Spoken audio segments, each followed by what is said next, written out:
নবীজি বলেন এশার নামাজ এবং ফজরের জামাতে আসে না ওই ব্যক্তি যে মুনাফিক মুনাফিক মুনাফিক মুনাফিক মুনাফিক। আরে বন্ধু, মুনাফিক যে এখন যদি বলেন নবীজি সুপারিশ করবে হাসরের ময়দানে, এটা তো নিশ্চিত, কিন্তু যিনি সুপারিশ করবেন তিনি যদি বলে তোমারে মুনাফিক, তো তোমার কোন আব্বাই তোমারে সুপারিশ করবে? এই নাফরমান, বলো তোমার কোন বাপে তোমারে সুপারিশ করবে? হ্যাঁ, যিনি সুপারিশ করবেন তিনি তো বলতেছে তুই মুনাফিক, তো সুপারিশ করবে কে? নবীজি মুনাফিকের জন্য সুপারিশ করবে? তো বলে এজন্য জীবন দিয়ে হলেও ফজরের নামাজ পড়তে হবে। নূহ আলাইহিস সালাম বলছে আল্লাহ আমার ছেলে কেনান ডুবে যাচ্ছে, এটা আমার সন্তান। আল্লাহ বলছে ইয়া নূহ ইন্নাহু লাইসা মিন আহলিক, হে নূহ বেঈমান নাফরমান তোমার সন্তান নয়, ঈমানদারের সন্তান হতে পারে না। ইন্নাহু আমালুন গায়রু সালিহ, এটা বেআমল সন্তান। নওজোয়ান মনে রাখো, আল্লাহ তাআলা কোরআনুল কারীমে 1450 বছর আগে বলছে কোন নাফরমান বেআমল আমালুন গায়রু সালিহ, যার আমল কোরআন সুন্নাহর আলোকে সঠিক নয়, খোদার কসম প্রিয় বন্ধু, আল্লাহ বলছে সে মুমিনের সন্তান হইতে পারে না, ঈমানদারের সন্তান হইতে পারে না।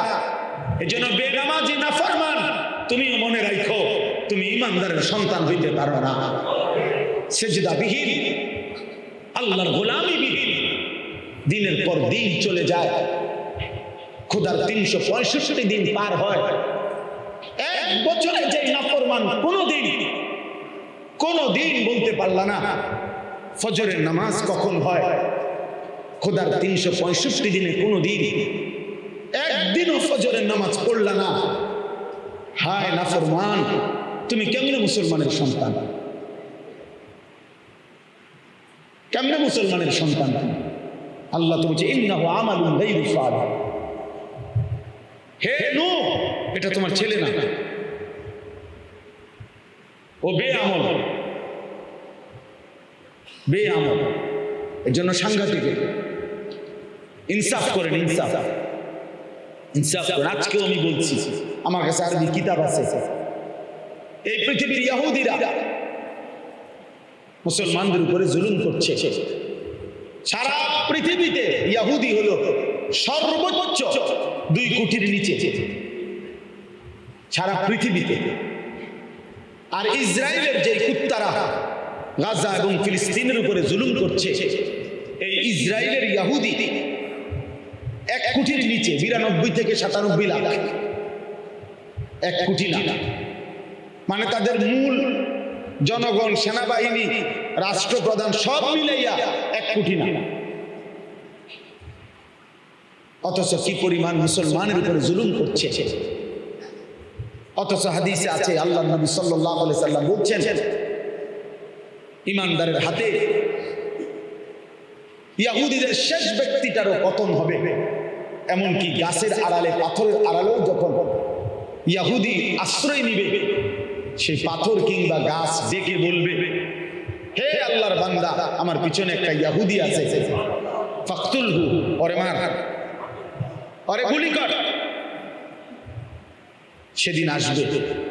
কিন্তু মজার কথা হলো কিতাবে আছে ইহুদিদের যে ধর্মগ্রন্থ তাওরাত, এই তাওরাতের মধ্যে ভবিষ্যৎবাণী আছে মুসলমানদের ওই জামাতের সাথে। প্রিয় নওজোয়ান, প্রসঙ্গের মাঝখানে আমি এটা বলতেছি, তোমাদের সমস্ত কিশোর নওজোয়ান ভাইকে হাত জোড় করে বলি, দোস্ত শোনো, ইহুদিদের তাওরাত কিতাবের মধ্যে এই ভবিষ্যৎবাণী আছে। এটা আরবি কিতাবে স্পষ্ট লেখা আছে, আমার কাছে সেই কিতাব আছে। তাদের ভবিষ্যৎবাণী হলো মুসলমানদের ওই জামাতের হাতে, মুসলমানদের ওই দলের হাতে ইহুদিদের চূড়ান্ত পতন হবে। খোদার কসম, আল্লাযীনা কানু ফি সালাতিল ফজর কা সালাতিল জুমআ, মুসলমানের যেই দল ফজরের নামাজে ওই রকম, জুমার নামাজে যেরকম। বুঝছেন নি হিসাব? মুসলমানের ফজর এবং জুমা যেদিন বরাবর হবে, ওই জামাত রাতে 30 বছরের নিচে যেই নওজোয়ান, তোমরা সিদ্ধান্ত নাও, শপথ নাও যে ফজরের নামাজ জামাতে পড়বো ইনশাআল্লাহ। বলো ইনশাআল্লাহ। 30 বছরের নিচে যারা, তারা হাত উঠান, শুধু বুড়া মানুষ তুলবেন না। 30-এর নিচে যাদের হাত, তারা উঠা। মাশাআল্লাহ, দেখেন কি পরিমাণ হাত। আল্লাহ আপনি হিম্মত দান করেন, আল্লাহ আপনি কবুল করেন, আল্লাহ আপনি তৌফিক দান করেন। ইনশাআল্লাহ বিজয় হবে মুমিনের, বিজয় হবেই কালেমা, বিজয় হবেই বন্ধু, বিজয় হবেই কালেমা ইনশাআল্লাহ। এই জন্য আমরা দয়া করে সিদ্ধান্ত নিতে হবে। রাসূলুল্লাহ সাল্লাল্লাহু আলাইহি ওয়াসাল্লাম বলছেন, এশার নামাজ এবং ফজরের নামাজ, এই দুই নামাজে আসে না কে? নবীজির হাদিস, বিশুদ্ধ হাদিস। আল্লাহ নবী সাল্লাল্লাহু আলাইহি ওয়াসাল্লাম বলেন, লা ইয়াশহাদুহুমা মুনাফিকুন। নবীজি বলেন, এশার নামাজ এবং ফজরের জামাতে আসে না ওই ব্যক্তি যে মুনাফিক, মুনাফিক, মুনাফিক, মুনাফিক, মুনাফিক। আরে বন্ধু, মুনাফিক যে, এখন যদি বলেন নবীজি সুপারিশ করবে হাসরের ময়দানে, এটা তো নিশ্চিত। কিন্তু যিনি সুপারিশ করবেন তিনি যদি বলে তোমারে মুনাফিক, তো তোমার কোন আব্বাই তোমারে সুপারিশ করবে? এই নাফরমান, বলো তোমার কোন বাপে তোমারে সুপারিশ করবে? যিনি সুপারিশ করবেন তিনি তো বলতেছে তুই মুনাফিক, তো সুপারিশ করবে কে? নবীজি মুনাফিকের জন্য সুপারিশ করবে? তো বলে, এজন্য জীবন দিয়ে হলেও ফজরের নামাজ পড়তে হবে।